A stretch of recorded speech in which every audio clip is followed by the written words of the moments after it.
With the devastation in Houston continuing, with the death toll continuing to rise, and with damage estimated to be in the billions of dollars, we think here on Cape Cod about emergency planning and what could happen if disaster would strike. I welcome Kevin Morley, the Public Information Officer for the Barnstable County Emergency Management Committee, to talk a little bit about emergency preparedness here on Cape Cod. Kevin, thank you so much for joining me. It's my pleasure. We certainly, our thoughts and prayers go out to the people of Texas and the city of Houston and the other outlying areas that have been hit so bad. And of course that brings to mind what would happen if such an event occurred on Cape Cod. And the good news is we're very prepared to confront any sort of disaster like that. Something on that magnitude would of course overwhelm any organization. But we are prepared for what we look at is the blizzards in the winter and the hurricanes, and then of course there are all sorts of hazards. But the Regional Emergency Planning Committee keeps an eye on that. We meet monthly. We have a robust regional emergency shelter system. That's really the linchpin of what we provide for the county. We also have an incident management team that helps to administer larger scale events within the county. And they are also available and could be deployed to Houston in 2 or 3 weeks. So we're always thinking about it, and we plan for it, we train for it, and we hope it never comes. Of course, and then planning and preparation certainly so important on the regional level as well as on the personal level. I think it's important for all of us to be prepared and to be aware of what kind of support system that we have in place. So talk to me a little bit, Kevin, about some of the challenges of emergency preparedness here on Cape Cod. I would think, travel on and off Cape during an emergency is one of the biggest concerns. Well, that's, we have, there's a philosophy of shelter in place. Depending on the type of emergency, if people had ample warning and they can go off Cape 72 hours before a hurricane, and if they would feel safer in doing so to go to family or friends elsewhere, that's fine. But once people are trapped, then it's up to them. So the biggest challenge really is there's so much messaging out about being prepared. The federal government, the state government, the local government, everyone talks about preparedness. But even if we look sometimes into our own home, are we really prepared? Nope. So the biggest challenge, I think, would be that people can take care of themselves. So we have a benchmark of 72 hours, both for individuals and even the county. If the county was hit by a major event, we'd probably be on our own for 72 hours before, let's say, a disaster declaration by the governor or even at the presidential level would enable outside resources to come to the Cape, even if they could get on. 72 hours is kind of the magic number that you should be able to take care of yourself in terms of water and food. Obviously, in the wintertime with electricity, and then now you have a problem with cold, and that's when people would possibly seek an emergency shelter, which the county has 6 regional shelters from Falmouth into Sandwich, Barnstable, DY High School in Yarmouth, the Technical High School in Harwich, and also the Nauset Regional in Eastham. And we have a satellite shelter in Provincetown and also in Bourne on the other side of the canal. So we have, and those are fairly large buildings capable of handling upwards of hundreds of people. And but once again, even though you're going to a shelter, there's an old saying, the shelter is not a cruise ship, it's a lifeboat. Of course. So people need to come prepared. And once again, if you were going on a 3-day trip, what would you bring? Medications, comfort items, personal care items, entertainment. So it's all about thinking ahead and being ready. So if there's a storm coming and you think you might need shelter, start packing that bag. And also the shelters have the ability to handle pets. So your family pet doesn't get left behind. That's wonderful. And that's a federal regulation that if you provide emergency shelter for people, you have to provide shelter for pets.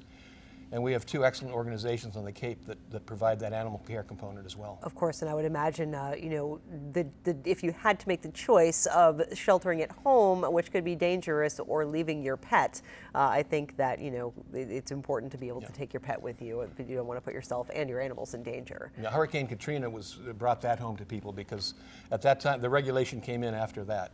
It's part of the Stafford Act, which is an emergency management Preparedness Act, federal government. Goes back to the 70s, but it's been amended over time. And after Katrina, that's when the pet component came in. Sure. So our Regional Emergency Planning Committee is pretty unique when we look across the nation to have this kind of a coordinated effort. Can you talk about what sets Barnstable County apart from other areas and maybe how fortunate we are to have this kind of foresight? Well, one of the things we have going for us is we are essentially an island. So the 15 towns, we need to get along. And if you look back in history, Barnstable County has always been a paragon of cooperation amongst the towns. If you go back to the 20s, the establishment of a county health department. Back in the 70s, the establishment of a Cape-wide emergency medical system. So it's not unusual that the Cape towns work together for the common good.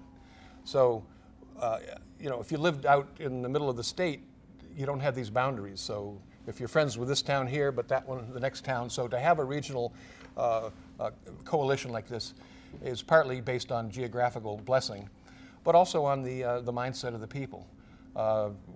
We have far-sighted people thought about this regional shelter system probably going on 10 years ago now, and it's really been well developed. And once again, the Regional Emergency Planning Committee takes the lead in doing that. Certainly. And, you know, hopefully we'll never have to use it, but I know that there is an evacuation plan that is in place as well that I believe the Emergency Planning Committee had a hand in helping to form. Well, it's not really, it's not to evacuate the Cape. The evacuation, there is an evacuation route, you see the signs, and that's for tourists if they were leaving. There is a plan in place that was developed at the statewide level to shelter people for a brief period of time, like at the peak of a hurricane, and that involves the Joint Base Cape Cod.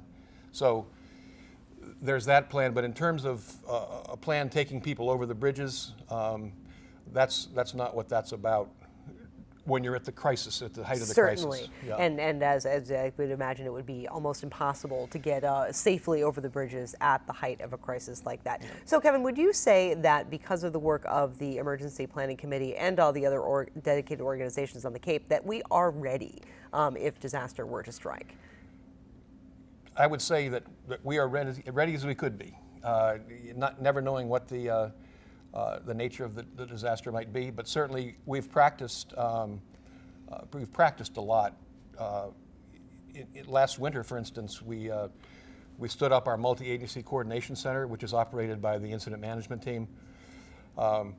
Didn't have to open the shelters because that's an enormous effort and involves lots and lots of volunteers. And many volunteers are retired people, and in the wintertime, many retired people are in Florida, so it's a real challenge, and we have dedicated volunteer organizations that help bring that together, from the American Red Cross, the Medical Reserve Corps, Disaster Animal Relief, Lower Cape Animal Shelter Team, the local public safety, fire and police, local community emergency response teams.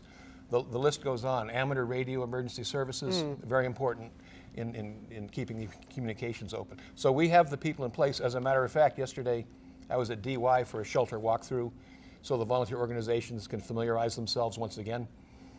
And I think we finished all of the shelter walkthroughs on Cape Cod in the past 6 months. So every year we revisit the plan and refamiliarize people with the facilities. Sure, and of course we are in hurricane season right now and heading towards the winter. We got off pretty easy last winter, but the few winters before that certainly had a pretty significant storm. So always want to be prepared for that. Right. And I think in these days it seems like it's more likely we're going to have a blizzard than a hurricane, but you never know. Right, and there's a big hurricane brewing in the Atlantic right now. It's about 7 to 10 days away, perhaps, from the Caribbean.